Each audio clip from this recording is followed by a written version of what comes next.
I'm that guy who will swerve across 3 lanes of traffic without hesitation because I spotted a sign for a garage sale. Doesn't matter that I don't need anything.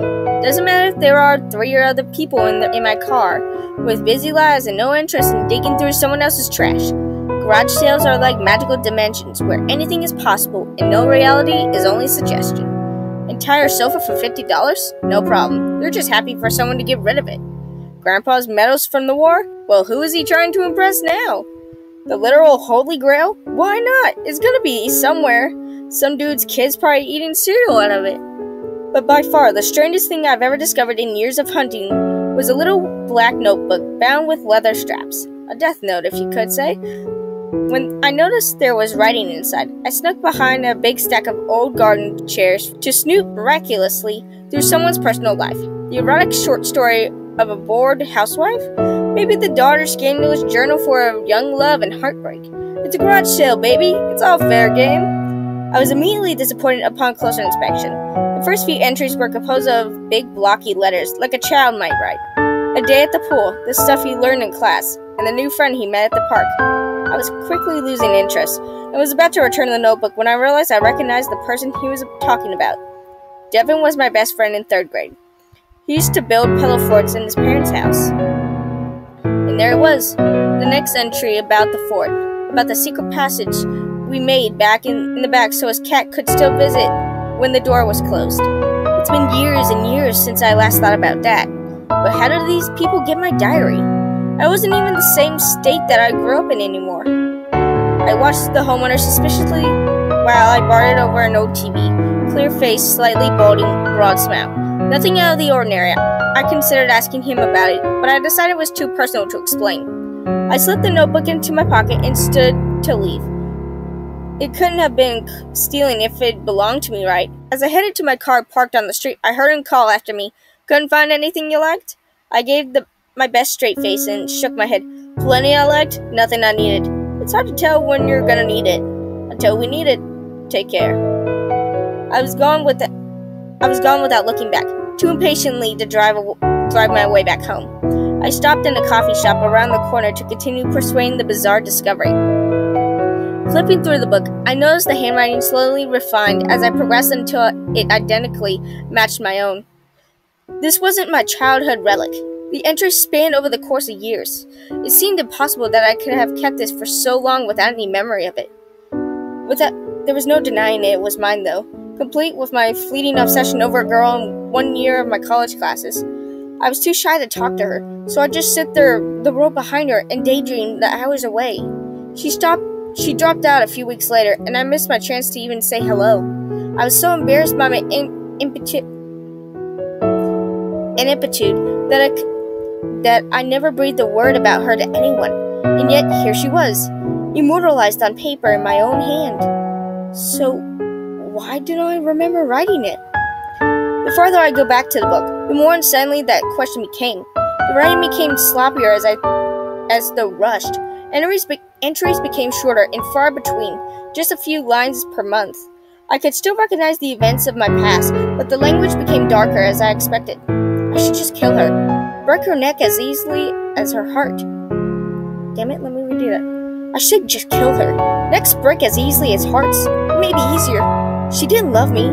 She can't love anyone but herself. I'd spare the next sucker she decides to fuck a lot of pain if I just kill her. That was written by my ex-fiance, only a few months ago. The breakup was stressful for both of us, but we'd parted on good terms. Sure, there was some lingering resentment and disappointment that I'd had, and I'd had some pretty nasty thoughts about her, but I'd never considered something like that. My diary said otherwise. She gets home late on Tuesdays and Thursday, it read. 10:30 p.m. at the bus stop. She had 2 blocks to walk, and there won't be any people around. All I gotta do is take her purse, and it will look like a mugging gone bad. No one will ever know. The next few pages were really hard to read. I kept glancing over my shoulder in paranoia as though someone in the coffee shop would read over my shoulder and call the police. I moved to the corner which had opened and continued to read. It was even easier than expected. She didn't look up from her phone, even though I was just right behind her. one hand under the jaw and the other on top of her head. One quick motion. I can still hear the splintering crack, like stomping on dry wood, except for the wet, sucking sound from separation vertebrae. I stopped reading and looked away. For a second, I thought I remembered what that sounded like, but it might have just been the power of suggestion. I pulled out my phone to text her and make sure she was okay, but I changed my mind at the absurdity of it. I flipped ahead to the last page, continuing to write. It was dated yesterday. It was supposed to be easier this way. I thought killing her would be the end, but I'm thinking about her more than ever. Her face in her every face in her reflection, every smile a sneer, every voice heavy with accusation. I think I'm gonna go insane if I can't get her out of my head. I want to forget. I need to forget. And yet if I do, how much of me will disappear with her? I need to forget. The words rang in a bell in my mind. As I was leaving the garage sale, the man had said it's hard to tell what you're going to need until you need it. It had to be a coincidence, or maybe I just needed to be. I scanned every page until the end of the book, but they were all blank. I picked up my phone and called my ex. The ringing seemed to go on for an eternity, but it was only for 3 repetitions before it connected. I asked if she was there, my voice cracking in my throat. There was crying on the other line, then a sniffled apology. I recognized the voice as her mother. She's gone. Last week. Please don't call this number again. The call ended abruptly. The coffee shop suddenly felt much louder than a second ago. The sound of the cash register opening made me jump. People seemed to shout at one another across the room. I stumbled outside, and the traffic was a hurricane whirling around me. Then to my car, lurching onto the street with the chorus of horns shaking me to the bone. I didn't slow down until I slammed to stop at the garage sale once more. All the other prospective buyers had gone home. It was just a homeowner sitting in an old gardening chair facing the street. He wasn't reading or doing anything, just sitting there and waiting. He smiled as though expecting me when he got out of his car. "Forgot something?" he cried. "Forgot some?" he asked, his voice coy. "I didn't kill her," I blurted out. I hadn't intended to say that. I didn't know what I intended to say, but it wasn't that. He laughed. "Why not?" "Because I'm a good person. We both are. Whatever. I didn't go like that." "How did it go then?" he asked, casually reaching under his chair. "Like this, maybe?" He produced a small stack of notebooks, each a different color. He opened the red one seemingly at random and began to read. "Love survives, love endures. There was once a time when we fought a lot, but in fighting, we learned more about each other than we ever did when easy times. We showed each other our deepest insecurities and vulnerabilities. We gave the other the power to destroy us, and we loved each other for our mercy. I liked her because of her virtues, but I loved her because of her faults, because I knew she trusted me enough not to hide herself from me."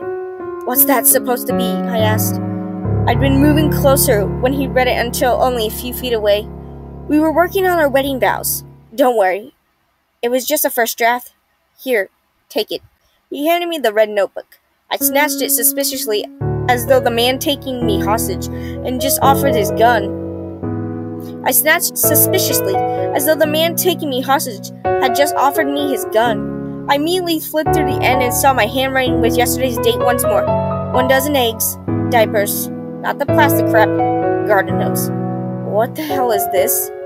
Things your wife wanted you to pick up on your way home. You'll find her waiting for you if you go now. Or maybe you prefer the blue notebook. You never met her at all because you just wanted to finish your PhD. Is that what you want? My face must have betrayed my confusion because he laughed again. A lot of folks think they can only affect their present because they're all they can see. But every second you're alive, you're only making more past. Keep that in mind next time you make a decision. Is this the past I want to live with someday? He offered his open hand to take the red notebook back, but I clutched it to my chest. I turned away without another word, gripping the notebook so tightly that the cover cut into my fingers. I was scared to think of what might happen if I opened any more time here. Besides, my wife was at home, and I wasn't going to keep her waiting forever.